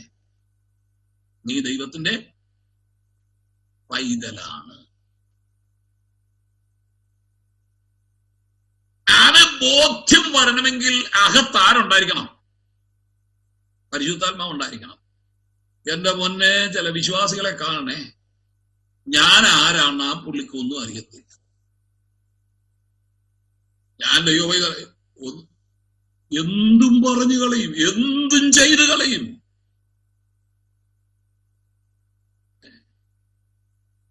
ഞാൻ ദൈവവൈതലാണ് എന്ന അകത്ത് ബോധ്യമുണ്ടെങ്കിലേ ലോകത്തിന്റെ മാലിന്യങ്ങളിൽ നിന്നും മാറി നിൽക്കാൻ പറ്റും. ഞാൻ ഇതിലൊന്നും ഇടപെടുകയില്ല. ഞാൻ ആരാ? ഞാൻ ദൈവവൈതല. ആ ദൈവവൈതലാണെന്ന് ഉറപ്പ് നേടണമെങ്കിൽ എന്ത് വേണം? നമ്മുടെ ആത്മാവിനോട് പരിശുദ്ധാത്മാവ് പറഞ്ഞുകൊണ്ടിരിക്കണം, നീ ആരാ? ഇപ്പൊ നമുക്കാ നമ്മളെ അറിയാൻ മേലാത്തത്. നമുക്ക് പെന്തിക്കോസുകാർക്ക് നമുക്കാ നമ്മളെ അറിയാൻ മേലാത്തത്. നാട്ടുകാർക്കെല്ലാം അറിയാം പെന്തിക്കോസുകാരാരാന്ന്. പെന്തിക്കോസുകാരൻ വേണ്ടാത്തത് പറയുമ്പോഴത്തേക്ക് നാട്ടുകാർ ഉടനെ ചോദിക്കുവേ, ഈ പെന്തിക്കോസുകാർക്ക് ഇങ്ങനെ പറയാവോ? പെന്തിക്കോസുകാർക്ക് ഇങ്ങനെ ചെയ്യാവോ? നാട്ടുകാർക്ക് മുഴുവൻ അറിയാം പെന്തിക്കോസുകാരൻ എങ്ങനെ ചെയ്യണമെന്നും എന്നാ പറയണമെന്നും. ദൈവകൃപയാൽ അതിനെക്കുറിച്ച് ഒരു വെളിവും ഇല്ലാത്തത് നമുക്കാ. നമ്മൾ എന്തും പറഞ്ഞു കളയും, എന്തും ചെയ്തു കളയും, എന്തിനും നമ്മൾ പ്രതികരിച്ച് കളയും. കാര്യം ഈ ബോധ്യമില്ല. എന്നതാ? ഞാൻ ദൈവവൈതലാണെന്നുള്ള ബോധ്യം അവന്റെ ഹൃദയത്തിൽ ഇല്ല. അതിന്റെ കാര്യം എന്താ? അതിന്റെ കാര്യം? ദൈവാത്മാവ് അവന്റെ ഉള്ളിലില്ല. ഇതിലൂടെ കടത്തി ഞാനൊരു വാക്യം പറഞ്ഞോട്ടെ.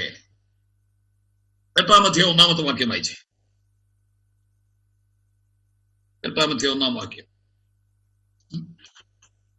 അതുകൊണ്ട് ഇപ്പോൾ ക്രിസ്തുവേശുവിലുള്ളവർക്ക് ഒരു ശിക്ഷാവിധിയുമില്ല. മതി.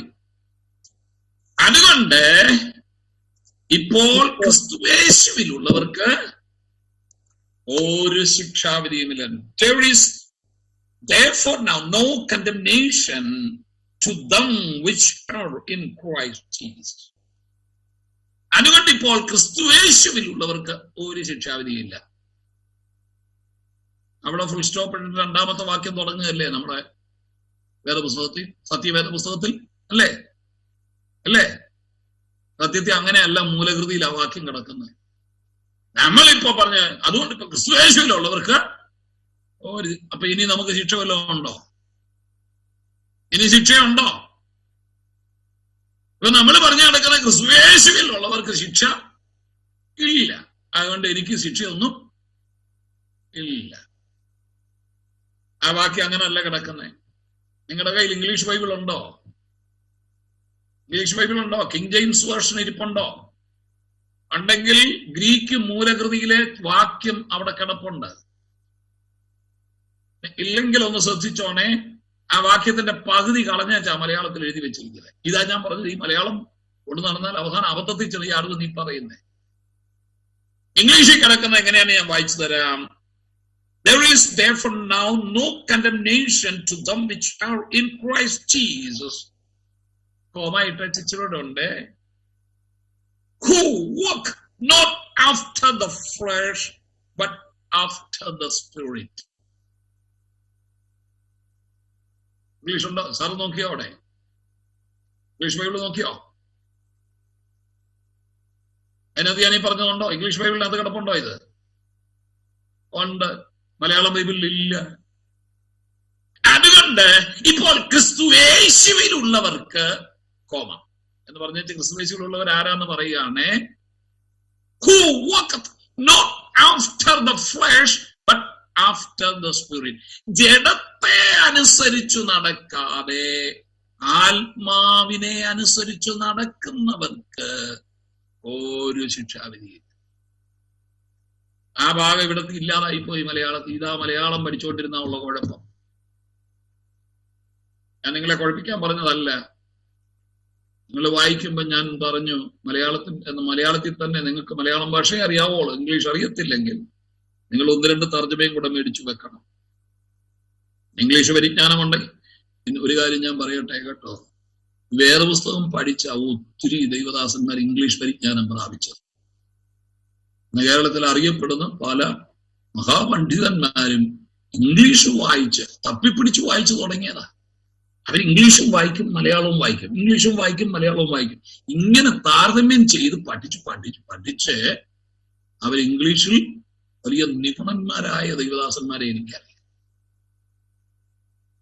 ഇംഗ്ലീഷ് ഭാഷാ പരിജ്ഞാനം അടിസ്ഥാനം ഹൈസ്കൂൾ വിദ്യാഭ്യാസം മാത്രമുള്ള ഇത്ര ദൈവദാസന്മാർ ഇംഗ്ലീഷ് നന്നായിട്ട് കൈകാര്യം ചെയ്യുന്നറിയാം.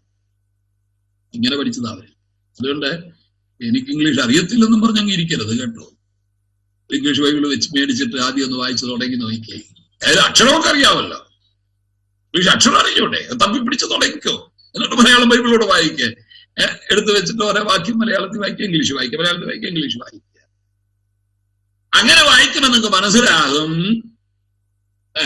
There is therefore now no condemnation to them which are in Christ Jesus എന്ന് പറഞ്ഞിട്ട് വാക്യം തുടങ്ങുക. Who walk not after the flesh but after the spirit. ജഡത്തെ ആശ്രയിച്ചു നടക്കാതെ ആത്മാവിനെ അനുസരിച്ചു നടക്കുന്നവർക്ക് ഒരു ശിക്ഷാവിധി. ഇതുകൊണ്ടാണ് ഞാൻ മുമ്പേ പറഞ്ഞ പെന്തിക്കോസുകാരെല്ലാം അങ്ങ് ചെല്ലുകയില്ല കേട്ടോ. ജ്ഞാനപ്പെട്ടവരെല്ലാം അങ്ങ് ചെല്ലുകയില്ല. ജ്ഞാനപ്പെട്ടതാണെന്ന് പറഞ്ഞേ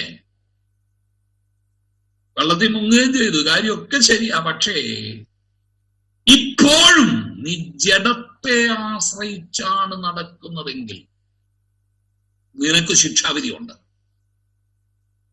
കണ്ടമിനേഷൻ, കാറ്റക്രീമ എന്ന് പറഞ്ഞൊരു പദമാ ഗ്രീക്ക്. കണ്ടമിനേഷൻ, ശിക്ഷാവിധി.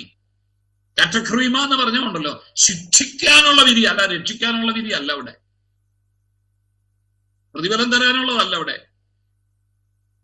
അപ്പൊ ക്രിസ്തുയേശുവിൽ ഉള്ളവർക്ക് ആര് ജഡത്തെ ആശ്രയിച്ച് നടക്കാതെ ആത്മാവിനെ അനുസരിച്ച് നടക്കുന്നവർക്ക് ശിക്ഷാവിധി ഇല്ല.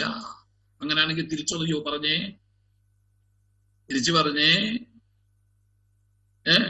ആത്മാവിനെ അനുസരിച്ച് നടക്കാതെ ജഡത്തെ ആശ്രയിച്ചു നടക്കുന്നവർക്ക് ശിക്ഷാവിധി ഉണ്ട്. ഞാൻ രക്ഷിക്കപ്പെട്ടതാണെന്ന് പറഞ്ഞ് കൈ ഉയർത്തിയത് കൊണ്ട് അങ്ങ് ചെല്ലുകയല്ല കേട്ടോ. ചിലരുണ്ട് പിന്നെ എല്ലാ കൺവെൻഷനും സെൻട്രൽ കൺവെൻഷനും രക്ഷിക്കപ്പെടും, കൈവെക്കും. അങ്ങനെ എത്ര വട്ടം ഞാൻ രക്ഷിക്കപ്പെട്ടതാണെന്നറിയാമോ? ഇതാണ് ഒരാൾ അങ്ങനെ ഒരു പെണ്ണ് കാണാൻ ചെന്നപ്പോഴേ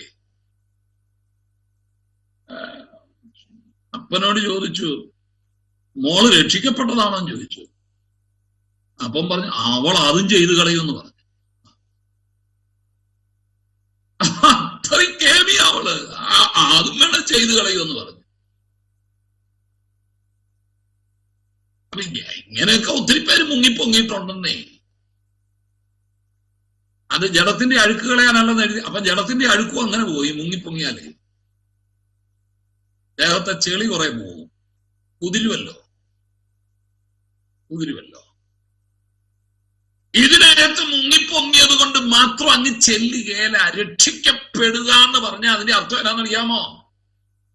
കൈപൊക്കി യേശുവിനെ ഞാൻ എന്റെ രക്ഷിതാവായി സ്വീകരിച്ചിരിക്കുന്നു എന്ന് പറഞ്ഞാൽ മാത്രം പോരാ. അനുദിന ജീവിതത്തിൽ ആത്മാവിനെ അനുസരിച്ച് നടക്കണം. അങ്ങനെയുള്ളവരെ അങ്ങ് എടുക്കപ്പെടൂ. അതുകൊണ്ടാണ് നമ്മൾ ഈ ബ്രദറുകാരുമായിട്ട് ഈ പറയുമ്പോഴത്തേക്ക് അവര് രക്ഷ നഷ്ടപ്പെടുകയില്ലെന്ന് പറയും അല്ലേ? രക്ഷ നഷ്ടപ്പെടുകയില്ല. അതാണല്ലോ ദ സെക്യൂരിറ്റി ഓഫ് സാൽവേഷൻ. രക്ഷയുടെ ഭദ്രത ശക്തമായിട്ട് ബാധിക്കുന്നവരാണ് ബ്രദറുകാരൻ. പക്ഷെ നമ്മള് സത്യം പറഞ്ഞാൽ അതാ ശരി. പക്ഷെ നമ്മൾ പറഞ്ഞതില്ല തെറ്റ്. നമ്മൾ പറയുന്നത് രക്ഷ നഷ്ടപ്പെടുമെന്നാണ്. രക്ഷ നഷ്ടപ്പെടുകയൊന്നുമില്ല കേട്ടോ. ശരിയായ രക്ഷ ആയിരിക്കണമെന്നുള്ളതേ ഉള്ളൂ. അതുകൊണ്ട് ബ്രദറുകാർ നമ്മളെ വിളിക്കുന്നതിനറിയോ?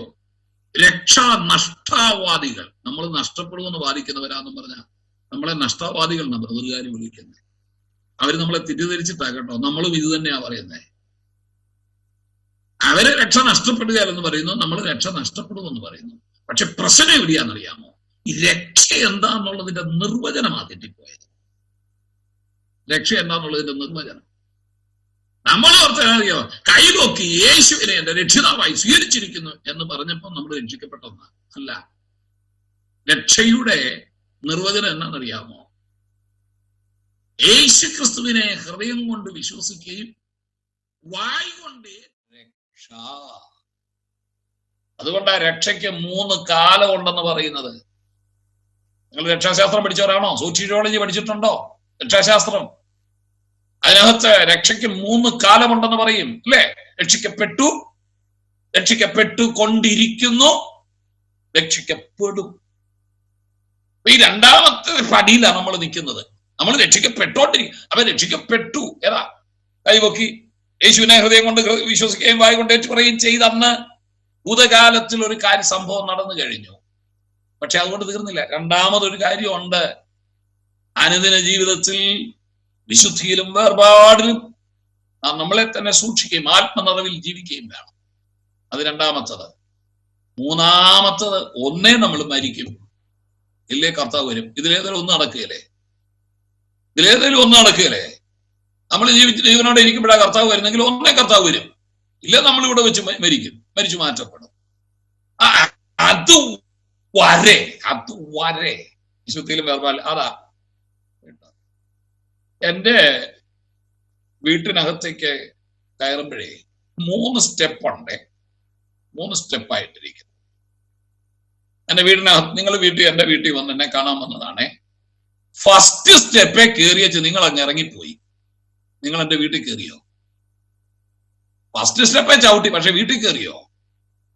ഫസ്റ്റ് സ്റ്റെപ്പേലും ചവിട്ടി, സെക്കൻഡ് സ്റ്റെപ്പേലും ചവിട്ടി, എന്നിട്ട് നിങ്ങൾ അങ്ങ് ഇറങ്ങിപ്പോയി. എന്റെ വീട്ടിൽ കയറിയോ? ഇല്ല. വീട്ടിൽ കയറണ എന്ത് ചെയ്യണം? ഫസ്റ്റ് സ്റ്റെപ്പും സെക്കൻഡ് സ്റ്റെപ്പും തേർഡ് സ്റ്റെപ്പും ചവിട്ടി അകത്ത് കയറും. അങ്ങനെ ചെയ്യുന്നവരാ രക്ഷ. അതാ രക്ഷ. യേശുവിനെ രക്ഷകനായി സ്വീകരിക്കണം. മാത്രമല്ല, അനുദിന ജീവിതത്തിൽ വിശുദ്ധിയിലും വേർപാടിലും ആത്മാവിനെ അനുസരിച്ച് ജീവിക്കണം. ജഡത്തെ ആശ്രയിക്കരുത്. എന്നിട്ട് കർത്താവിന്റെ വരവ് വരെയും ഇല്ലെങ്കിൽ മരണം വരെയും വിശ്വസ്തയോടെ നിൽക്കണം. അതുകൊണ്ടാ സ്നാനപ്പെടുത്തി കഴിയുമ്പോഴത്തേക്കേ നിങ്ങളോട് സഭയുടെ ശുശ്രൂഷകൻ പറഞ്ഞത് ഓർക്കുന്നുണ്ടോ? നിങ്ങളുടെ തലയിൽ കൈവച്ചത് അനുഗ്രഹം എന്നതാ, മരണപര്യന്തം വിശ്വസ്തനായിരിക്ക, എന്നാൽ നീതിയുടെ കിരീടം പ്രാപിക്കും. എവിടം വരെയാ? മരണം വരെ. അതാ കേട്ടോ. അതുകൊണ്ട് ജഡത്തെ ആശ്രയിച്ചു നടക്കാതെ ആത്മാവിനെ അനുസരിച്ചു നടക്കുന്ന ക്രിസ്തേശുവിലുള്ളവർക്ക് ഒരു ശിക്ഷാവിധി. അവിടെ ഒന്ന് നോട്ട് ചെയ്ത് വെച്ചോ. ഈ മലയാളം ബൈബിളിലെ നിങ്ങളൊന്ന് നോട്ട് ചെയ്ത് വെച്ചോ. റഫർ ഇംഗ്ലീഷ് എന്നോ വല്ലോ ഒന്ന് എഴുതി വെച്ചോ. ഇല്ലേ നിങ്ങൾക്കും അബദ്ധം പറ്റും. ഇത് തന്നെ വായിച്ചോണ്ട് നമ്മുടെ ഉപദേശിമാരൊക്കെ പറയുന്നത്, രക്ഷിക്കപ്പെടുന്നവർക്ക് ഒരു ശിക്ഷയില്ല, അവർ നരകത്തിൽ പോകാൻ അന്ന് വരുമെന്ന് ഈ പറയുന്നേ. അവർ ഈ വാക്യം ഇത് മലയാളത്തിൽ ഇല്ലാത്ത കാരണം, മലയാളത്തിൽ അതില്ല. മൂലഭാഷയോ ഗ്രീക്കോ എടുത്ത് നിങ്ങൾ നോക്കിയിരുന്നെങ്കിൽ നിങ്ങൾക്കത് മനസ്സിലായേനെ. ജഡത്തെ ആശ്രയിക്കരുത്.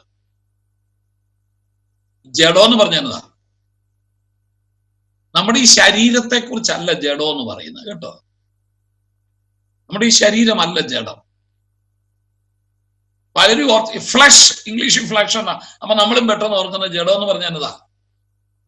എന്റെ ജഡത്തിൽ കഷ്ടത അനുഭവിച്ചു, ശരീരം. അപ്പൊ ശരീരം എന്നൊരർത്ഥം ഉണ്ട് കേട്ടോ. നമ്മുടെ ബോഡി, ശരീരം എന്നൊരർത്ഥം ഉണ്ട് ജഡത്തിന്. പക്ഷെ വേറെ പുസ്തകത്തിൽ ജഡം എന്ന് പറയുന്ന ഒരു ടെക്നിക്കൽ, ഒരു സാങ്കേതിക പദമാണ്. ഏതാണെന്നറിയാമോ? The fallen nature. പാപ സ്വഭാവമുള്ള, പാപത്തോട് ആസക്തിയുള്ള ഒരു വ്യക്തി നമ്മുടെ എല്ലാ അകത്തിരിപ്പുണ്ട്. നമ്മൾ രക്ഷിക്കപ്പെട്ടവരാണ്, നമ്മൾ സ്നാനപ്പെട്ടവരാണ്, കഴിഞ്ഞ ആഴ്ചയിൽ നമ്മൾ കർത്തൃമേശയിൽ ചെന്നവരാണ്, കർത്തൃമേശ എടുത്തവരാണ്. പക്ഷേ നമ്മളറിയാതെ പാപത്തോടൊരാസക്തി, അതാ ഈ റോമാലേഖന 7-ാം അധ്യായത്തിൽ പറയുന്നത്, ഞാൻ അറിയാതെ പാപത്തിന്റെ ഒരു പ്രമാണം എന്റെ ഈ ജഡത്തിൽ വസിക്കുന്നു എന്നൊക്കെ പൗലോസ് പറഞ്ഞത് 7-ാം അധ്യായം നിങ്ങൾ വീട്ടിൽ ഇരുന്ന് ശരിക്കും വായിക്കണം. അവസാനം ഭാഗം, ഞാൻ അറിയാത്ത ഒരു പാപത്തിന്റെ പ്രമാണം, പാപത്തിന്റെ ആസക്തി എന്റെ ഈ ശരീരത്തിലുണ്ട്. അതുകൊണ്ടാ പറഞ്ഞത് കേട്ടോ, നമ്മുടെ ജഡം ഇതുവരെയും വീണ്ടെടുപ്പ് പ്രാപിച്ചിട്ടില്ല, നമ്മുടെ ഈ ശരീരം പ്രാപിച്ചിട്ടില്ല. ആത്മാവിന് വീണ്ടെടുപ്പാണ് നമ്മള് യേശുക്രിസ്തുവിനെ സ്വീകരിച്ചപ്പോൾ നടന്നത്. പക്ഷെ നമ്മൾ ഇപ്പോഴും ശരീരത്തിലായിരിക്കുന്നത്. ഈ ശരീരത്തിൽ ജഡത്തിന്റെ ആസക്തികളുണ്ട്. അതുകൊണ്ടാണ് പെട്ടെന്ന് ദേഷ്യം വരികയല്ലേ നമുക്ക് ചില സമയത്ത്. ഇല്ല, പെട്ടെന്ന് ദേഷ്യം വരും, എന്തെങ്കിലുമൊക്കെ വിളിച്ചു പറയും. അത് കഴിയുമ്പോഴത്തേക്കാ നമ്മൾ ഓർക്കേണ്ട ദൈവമേ അതങ്ങനെ പറയണ്ടായിരുന്നു അല്ലേ, എനിക്കത് പറയാൻ പാടില്ല, ഞാൻ നിമിത്തം എത്ര പേര് മുറിവേറ്റു, ആ ബോധ്യം നമുക്ക് വരുന്നത്. അപ്പൊ ജഡത്തിൽ പിന്നെ പാപത്തോടൊരാസക്തി അല്ലേ. എപ്പോഴും അങ്ങനെ ആസക്തി. കള്ള് കാണുമ്പം കുടിക്കാൻ തോന്നുന്ന വിശ്വാസികളൊക്കെ ഉണ്ടെന്നേ. വ്യഭിചാരത്തിന് സത്യം പറഞ്ഞ പലരുടെയും വിശുദ്ധി അവസരം കിട്ടിയില്ലാത്തതുകൊണ്ടാണ് പലരുടെയും വിശുദ്ധി. അവസരം ഒത്തു വന്നിരുന്നെങ്കിൽ വിശുദ്ധിയും പോയേനെ, വേർപാടും തട്ടിപ്പോയേനെ. അവസരം കിട്ടിയില്ല എന്നുള്ളത് കൊണ്ടാണ് നമ്മളൊക്കെ പലരും ഇന്ന് വിശ്വാസത്തിൽ വിശുദ്ധിയിലും നിൽക്കുന്നത്. അവസരം എല്ലാം കൂടെ ഒത്തു വന്നിരുന്നെങ്കിൽ ജഡത്തിന്റെ പുറകെ പോയേനെ ഇല്ലേ. അങ്ങനെ അല്ലെന്നൊന്ന് പറയാമോ? ധൈര്യം ഉണ്ടോ? ഞാൻ അങ്ങനെ അല്ല പറയാൻ ധൈര്യം ഉണ്ടോ? ഉണ്ടെങ്കിൽ പറയാം, ആത്മാവാണ് നിങ്ങളെ നടത്തുന്നത്. ഞാൻ അങ്ങനെ പോവുകയല്ല, അതിന് പിറകെ പോവുകയല്ല. അങ്ങനെയുള്ളത് കാണുമ്പോഴൊന്നും ഞാൻ അങ്ങോട്ട് വീഴുകയല്ല അല്ലേ. ഇപ്പോഴും നല്ലതൊക്കെ കാണുമ്പോൾ നമുക്കറിയാതൊരു കൊതി, ഒരു താല്പര്യം, അങ്ങോട്ടൊരു വീഴ്ച അറിയാതെ. അതാ the fallen nature of a man is his flesh. ഒരു മനുഷ്യന്റെ വീണ സ്വഭാവം എന്നാ അതിന് ഇംഗ്ലീഷിൽ പറയുന്നത്. the fallen nature, വീണ സ്വഭാവം, പാപത്തിൽ വീണുപോയ സ്വഭാവം. അതിനെയാണ്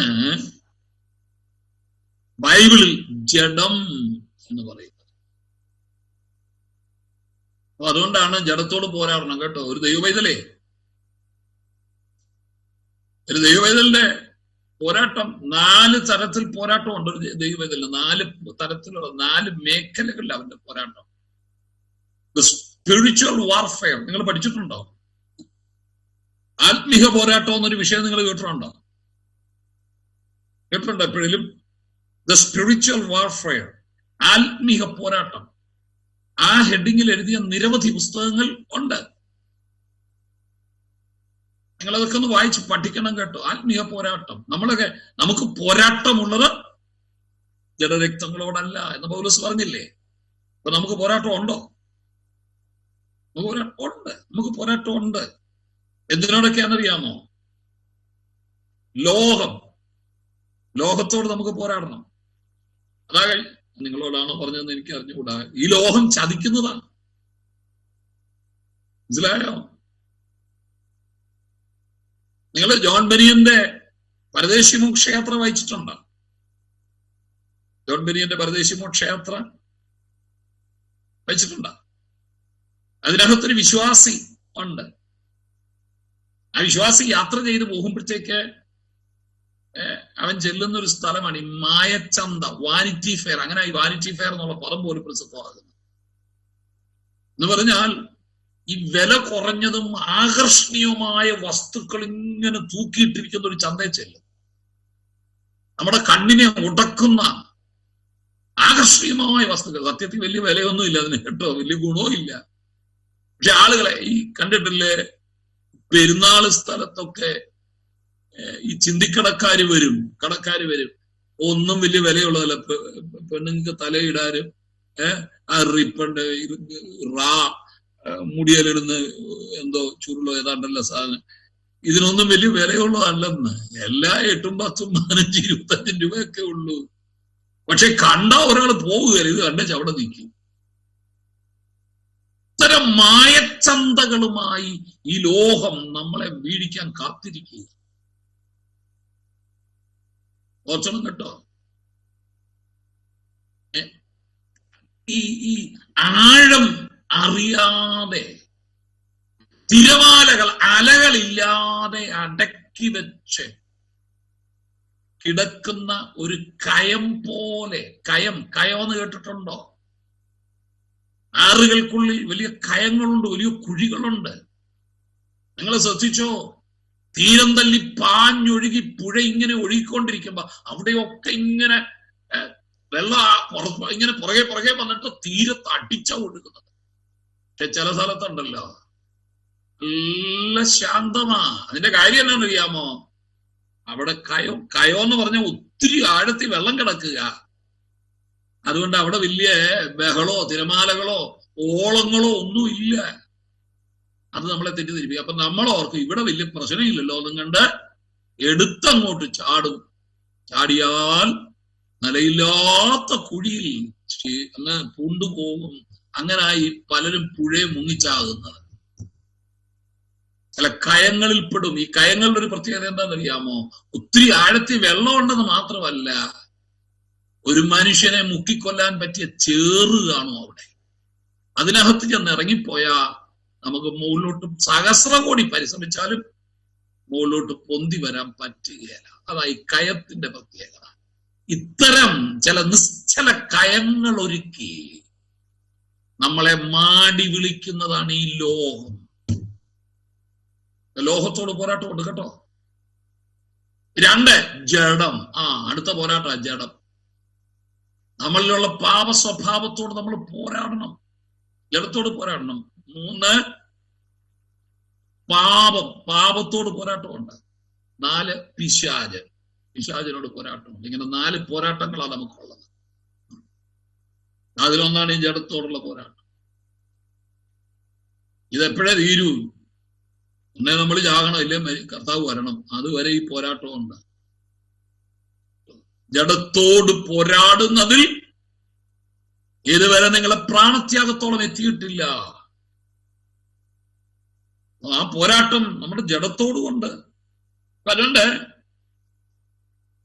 ജഡത്തെ ആശ്രയിച്ചു നടക്കാതിരിക്കണമെങ്കിൽ, പാപത്തിലേക്ക് നാം വീഴാതിരിക്കണമെങ്കിൽ ആര് വേണം? പരിശുദ്ധാത്മാവകത്ത് വേണം. ആ പരിശുദ്ധാത്മാവാണ് സകല സത്യങ്ങളിലേക്ക് നമ്മളെ വഴി നടത്തുന്നത്. ആ പരിശുദ്ധാത്മാവാണ് പാപത്തെക്കുറിച്ചും നീതിയെക്കുറിച്ചും ന്യായവിധിയെക്കുറിച്ചും നമുക്ക് ബോധ്യം വരുത്തുന്നത്. ചെന്നങ്ങോട്ട് ഇരുന്ന ഉടനെ മറുഭാഷയാ. പാപത്തെക്കുറിച്ച് ഒരു ബോധ്യവും ഇല്ല. മനസ്സിലായോ? പാപം എന്താണെന്നോ നീതി എന്താണെന്നോ വരാൻ പോകുന്ന ന്യായവിധി എന്താണെന്നോ ഒരു ചിന്തയില്ല. പാട്ടങ്ങോട്ട് തുടങ്ങുമ്പോ ഇവിടെ തുടങ്ങും, നിന്നെ കൊല്ലും, ഞാനും ചാകും. നീ പ്രാപിച്ച ആത്മാവേതാ പറ, ഒന്ന് ശോധന ചെയ്തേ. ഞാൻ ആത്മനിറവിലാണോ ജീവിക്കുന്നത്? ഞാൻ പ്രാപിച്ചത് ശരിയായ ആത്മാവിനെ തന്നെയാണോ? പരിശുദ്ധാത്മാവിനെ തന്നെയാണോ? അതോ ദുരാത്മാവാണോ? എന്ന് ദൈവസഭകളിൽ കടന്നിളകി ആടുന്ന നല്ലൊരു പങ്കും ദുരാത്മാവാണ്. നിങ്ങൾ ക്ഷമിക്കണം. വചനത്തിന്റെ ശുശ്രൂഷകൻ എന്നുള്ള നിലയിൽ ഞങ്ങൾക്കിത് പറയാതിരിക്കാൻ പറ്റുകയില്ല, ഇത് പ്രസംഗിക്കാതിരിക്കാൻ പറ്റും.